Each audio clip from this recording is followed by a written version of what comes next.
proprio nel vostro servizio, quando è venuto Omar, ho chiesto ai miei cittadini di rappresentare la patria esponendo le proprie bandiere della patria sui propri balconi, ma proprio in segno, non so come dire, di territorialità. Dal servizio di TV12 sul posto sono passate circa 2 settimane ed è il momento di capire come si sono evolute le cose sulla presenza o meno della bandiera della patria del Friuli fuori dal municipio di Campoformido. Facciamo chiarezza. Facciamo un po' ci proviamo perlomeno. Allora, quando sono arrivato in municipio, il municipio di Campoformido ha 4 pennoni, uno con la bandiera dell'Europa, uno con la bandiera dell'Italia, uno con la bandiera della regione Friuli Venezia Giulia e all'epoca c'era, cioè parlo di 10 anni fa, c'era la bandiera di Campoformido. Okay?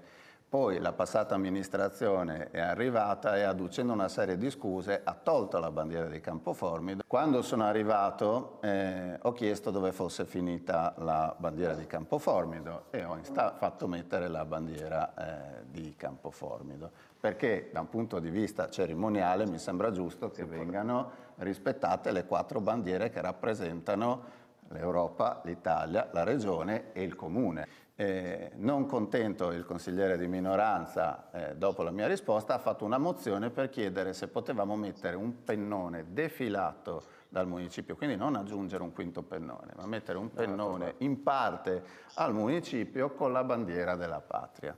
Pensare di dover mettere un pennone defilato al municipio in qualche modo svilisce anche un po' la figura della bandiera. Il primo cittadino Massimiliano Petri è finito anche in mezzo a una tempesta social che per fortuna si è poi risolta nel migliore dei modi, con la consapevolezza dei cittadini.